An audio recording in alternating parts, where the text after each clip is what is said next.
स्वः तत्सवितुर्वरेण्यं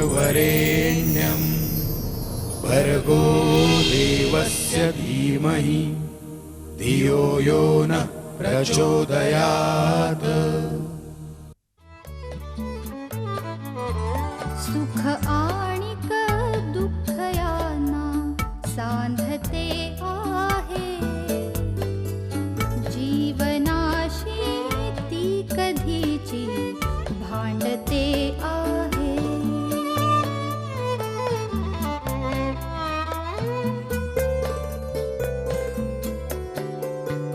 दोन डोळ्यांनी मुक्याने बोलताना ती वेगळे काहीतरी बघ सांगते आहे।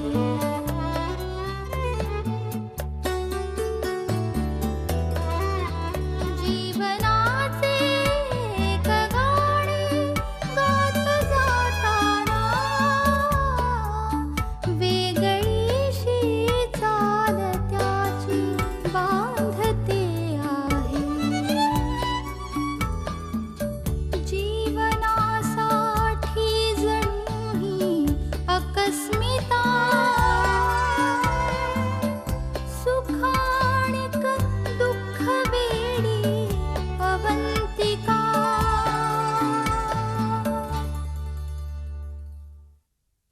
काय रे समीर, मगाशी काय सांगता सांगता तू गप्प झालास रीमा आल्याबरोबर? हा, प्रसाद, मला तुझ्याकडून एक छोटीशी मदत हवी आहे. मदत? बोल ना यार, बोल, काय मदत हवी, बोल. प्रसाद, हा. रीमाला मी माझ्या लोणावळ्याच्या फ्लॅटवर यायला पटवलंय. काय? येस, आणि ती तयार पण झाली आहे. रीमा तयार झाली? हो रे बाबा, तू आणि नंदिनी बरोबर येणार हे पण सांगितलं. अरे पण आम्ही कसं काय येणार? तुम्ही यायचं नाही रे, वेडायच काय? तुम्ही बरोबर येणार एवढंच सांगितलं. तुझ्या लक्षात कसं येत नाही, तू आणि नंदिनी येणार हे कळल्यावरच ती तयार होईल ना. बघ, मी तुला प्लॅन सांगतो, ऐक जरा. शूटिंग संपलं ना की मी आणि रीमा पुढे पळतो, तू आणि नंदिनी मागून येणार असं तिला सांगतो. आणि पुढे? पुढं काय, तू नंतर फोन करायचा रे मागून, सांगायचं की तुम्हाला गाडी नाही मिळाली किंवा शूटिंग लेट झालंय. नाही, शूटिंग लेट नको. काय माहितीये का, तिने चौकशी केली तर तिला कळेल. तू एक काम कर, काहीतरी एक्सक्यूज सांग रे, बस काय यार. गाडी पंक्चर झाली, तुम्हाला गाडी मिळाली नाही, पुढचं मॅनेज करेल. प्लीज यार, तेवढी मदत कर. काय बघा, ठरलंय. प्रसाद,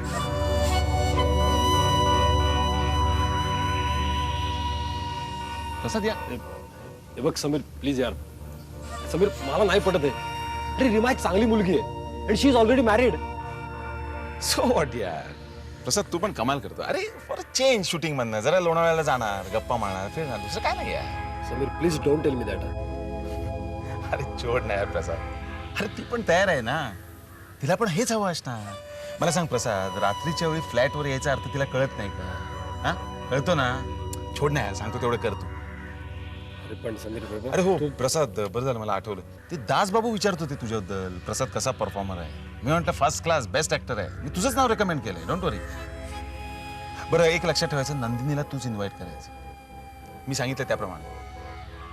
प्रसाद, नंदिनी तुला आवडत नाही का?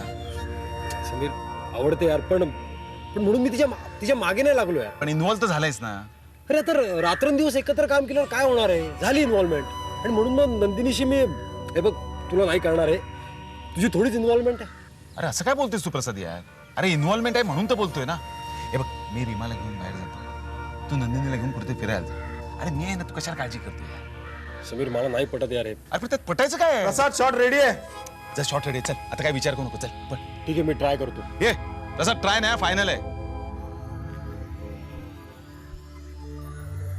इन्व्हॉल्वमेंट, असं प्रत्येकीत इन्व्हॉल्व होत गेलो तर संपलोच. आपलं ते एकच फंड आहे, हॅव फन अँड फॉरगेट.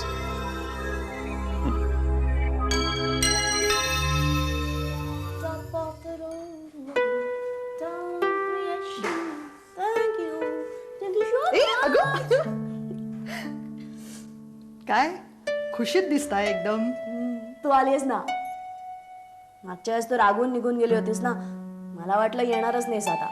नव्हतेच येणार, पण म्हटलं एक छान बातमी मिळाली आहे. बहिणीबरोबर शेअर करूया. कसली? माझा चेकअप केला ना परवा, त्याचे रिपोर्ट्स आलेत.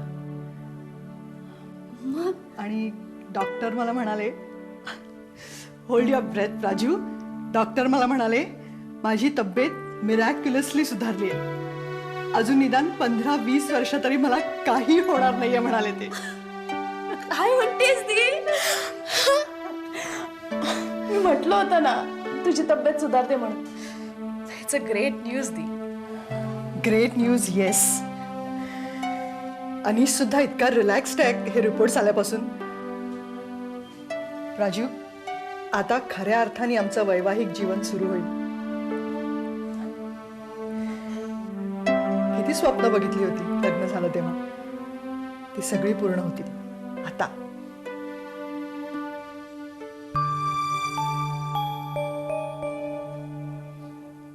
काय ग, काय झालं? कुठे काय काय नाही. Any problem Raju? अगं प्रॉब्लेम काय असणार?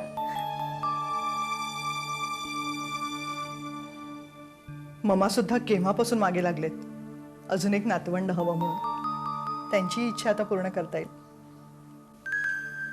Actually Praju, even I want a baby ना.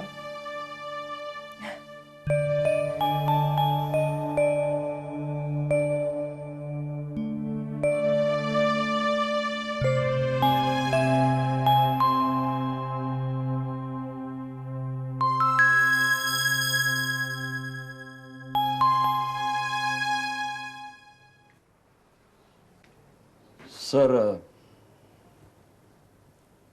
हॉस्पिटलमध्ये जाऊन आलात? हो. या जखमी मजुरांची परिस्थिती कशी? ठीक आहे सर. 2 जणांना किरकोळ लागले, त्यांना ड्रेसिंग करून घरी पाठवलं. 4 जणांना जरा जास्त लागले, पण तशा सिरियस इंजुरीज काही नाही आहेत सर. नशीब. जर यातल्या कोणाला काही झालं असतं ना तर मी स्वतःला कधीच माफ केलं नसतं. सर, कशाला इतकं मनाला लावून घेत आहे? अहो, आयुष्यात तसे बॅड पॅचेस केव्हा तरी येणारच ना.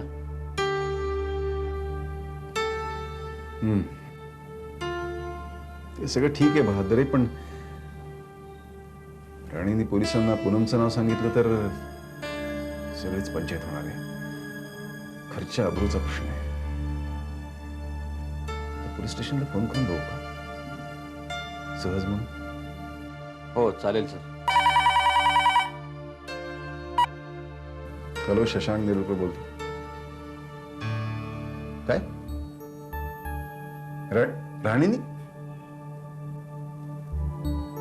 राणीनी तिचं नाव सांगितलं?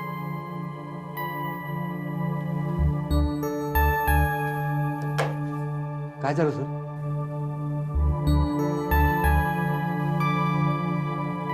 बहादरे, राणीने पोलिसांना कोणाचं नाव सांगितलं माहिती? अवंतिका दीक्षित. काय?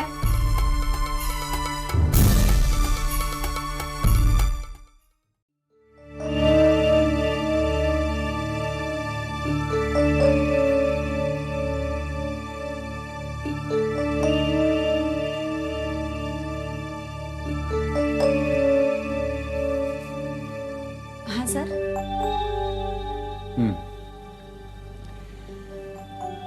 हे बघ, तुला एक गोष्ट सांगायची आणि मी जे काही सांगतोय ते शांतपणे ऐकून घे. कळलं? शाळेच्या ऍक्सिडेंट संदर्भातली ही गोष्ट आहे. Now there is a new problem. Problem काय झालं सर? कॉन्ट्रॅक्टर राणेनं पोलिसांना दिलेल्या जबाबात तुझं नाव घेतलं. माझा? मला वाटलं तसंच खराब स्टीलमुळे बांधकाम खाली आलं असं तपासात निष्पन्न झालंय. निकृष्ट दर्जाच्या सिमेंट बरोबर खराब प्रतीचं लोखंड वापरायला तू त्याला भाग पाडलंस असं त्यांनी सांगितलं. काय? मी? हो, तुम्ही हा निकृष्ट प्रतीचा माल सरळ वापरा. कंपनीत कोणी काही चौकशी केली तर डिझाईनच्या लेवलवरती मी सांभाळून घेईन, कारण तपासणी करणारा स्ट्रक्चर इंजिनियर माझ्या हाताखालचा आहे. तो चेक्ड अँड टेस्टेड असं सर्टिफिकेट देईल असं आश्वासन तू दिलंस असं म्हणतो तो. पण सर मी असं करू शकते असं तुम्हाला हे बघ, मी तुला सांगितलं होतं ना शांत राहा म्हणून. हे बघ, हा सगळा तुला विनाकारण अडकवण्याचा प्लॅन आहे. पण सर मी असं करू शकते असं अवंतिका, मला माहिती तू असं काही करणार नाहीस, माझा विश्वास आहे. राणेनं काय जबाब दिला तो मी तुझ्या कानावरती घातला. राणे स्वतःच्या बचावाकरता प्रयत्न करणारच, पण त्याचं बोलविता धनी वेगळा आहे. मी त्याचा योग्य समाचार घेईनच माझ्या पद्धतीने. हे बघ, तुला यातनं काहीही त्रास होणार नाही याची जबाबदारी माझी. परवा तू म्हणाली होतीस ना की कंपनीची इमेज सांभाळण्याची जबाबदारी सगळ्यांची म्हणून. मग आता आपण हे संकट दोघं मिळून झेलूया. फक्त माझ्यावरती विश्वास ठेव. ओके.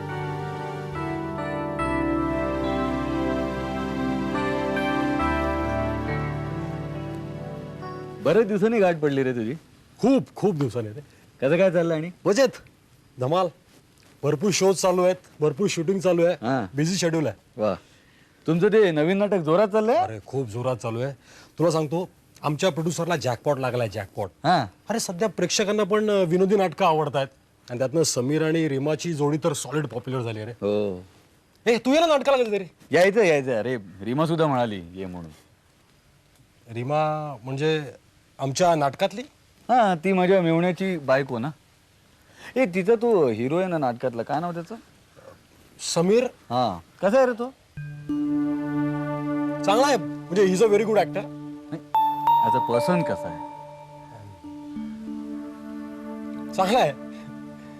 नाही, तुमच्या इंडस्ट्री बद्दल बरंच ऐकतो म्हणून विचारतोय मी. काय काय ऐकलं?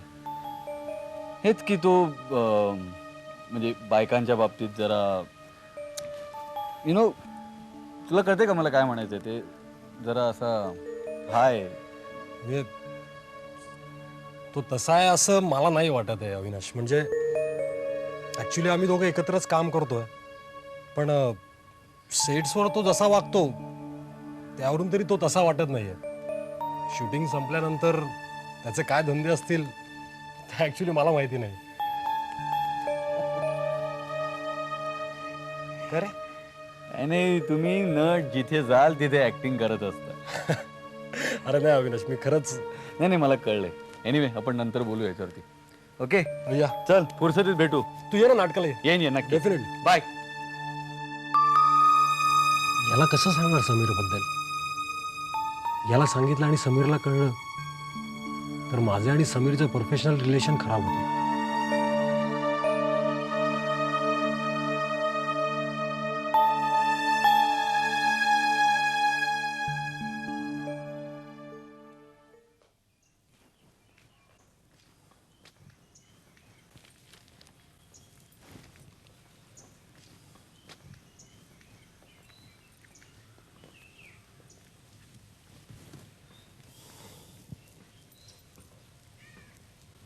जेवण घेऊया.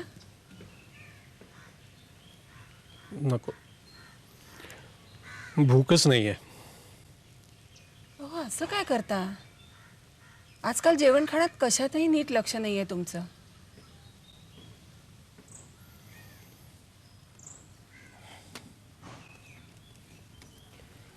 चवच गेली आहे जगण्याची.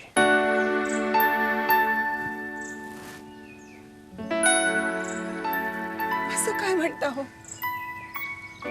काय झाली घराची अवस्था? शशांकचे हे असं सैरभैर वागणं, तुमची मनस्थिती अशी, मी कुणाकडे बघून जगायचं? माई,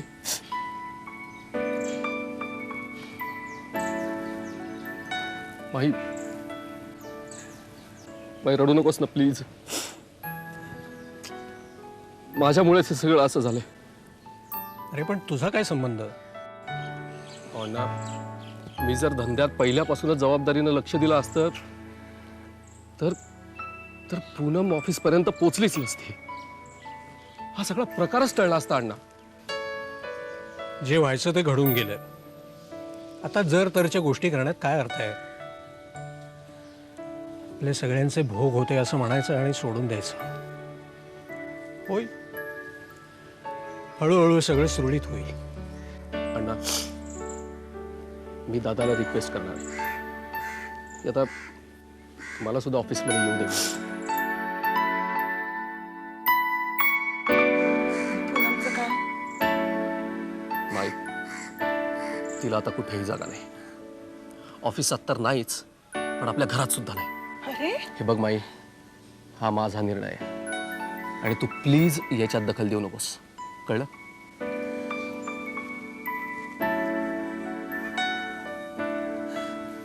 काय अवस्था झाली होई घराची. आपल्या मुलांच्या नशिबात काही संसाराचं सुख नाही. एक सून आली, दुसरी गेली. रिचाचं इथं राहणं शशांकला काही पसंत नाही आणि तीही इथून जाण्याचं काही नाव घेत नाही. त्याचं तरी म्हणावं नीट सुरळीत होऊ दे. आता मी बोलून बघीन त्याच्याशी. बाकी सगळं परमेश्वराच्या हातात.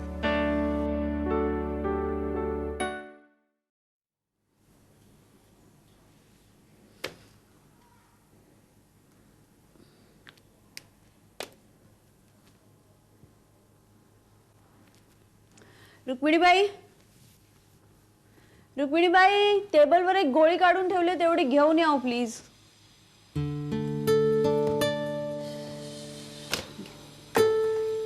काय होतं बहिणी, बरं वाटत नाहीये का?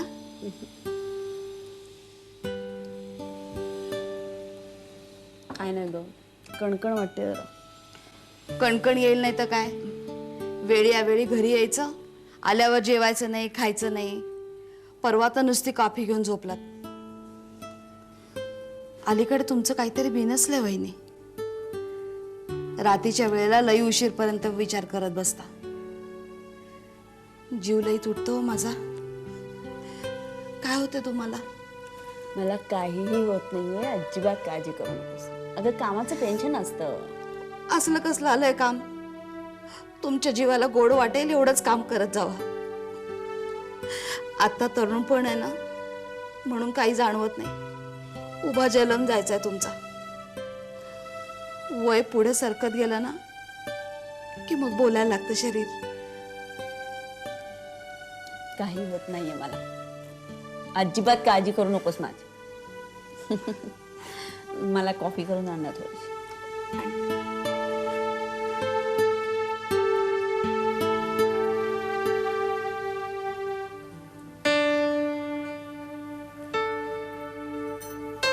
शशांक, घे.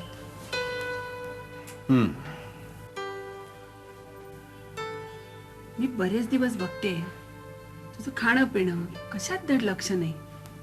काय रे हे? काय करणार मी? झालेला गोंधळ निस्तरायला नको.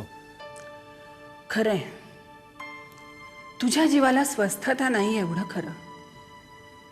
ही शाळेची इमारत पडल्यापासून सावरत आलेलं घर पुन्हा एकदा मोडलं बघ. भरीत भर म्हणून पूनम निघून गेलीये. जुई आल्यापासून घर कसं बहरलं होतं. पाठोपाठ रिचा आली. बऱ्याच दिवसांनी घराला घर पण आलं. रिचा आल्यामुळे? अरे नाहीतर काय, दोन्ही मुलं, दोन्ही सुना, नात. घर कसं भरल्या गोकुळासारखं वाटायचं. भाई प्लीज, तुला किती वेळा सांगून तू तिला सून कशी काय म्हणून घेऊ शकते हेच मला कळत नाही. अरे असं कसं म्हणतोस तू? अरे तिचा स्वभाव सुद्धा किती निवळलाय. आली हक्कानं, राहिली. आमची सुद्धा किती प्रेमानं विचारपूस करायची. आता ती या घरात राहू म्हणते तर तुझी तयारी नाही. हेच सांगतोय मी. जरा कोणी बरं वागलं ना की पागळलीस तू. नाही अगं, पण जग इतकं साधं सोपं सरळ नसतं. माणूस स्वतःच्या स्वार्थाकरता कुठल्याही थराला जाऊ शकतो. हा विकनेस तिने बरोबर पकडलाय. गोड गोड बोलायचं तुझ्या गळ्यात पडायचं आणि तूही तिला जवळ कर. अरे जवळ नको करू तर काय दूर लोटू तिला. जुनं सगळं विसरून ती पुन्हा या घरात राहायला तयार आहे. अरे तुझं एकाकी पण बघवत नाही रे. मला काय नाही तर. माई दुकटा झालो तर बरं वाटेल ना. म्हणजे रिचाशी बोललायस का तू? अरे मग आधीच नाही का सांगायचंस मला? आई अगं दुकट व्हायला रिचा कशाला हवी आहे? असेल तुझ्या नशिबात सून तर दुसरी कोणी येईल की. हा मग तर झालं.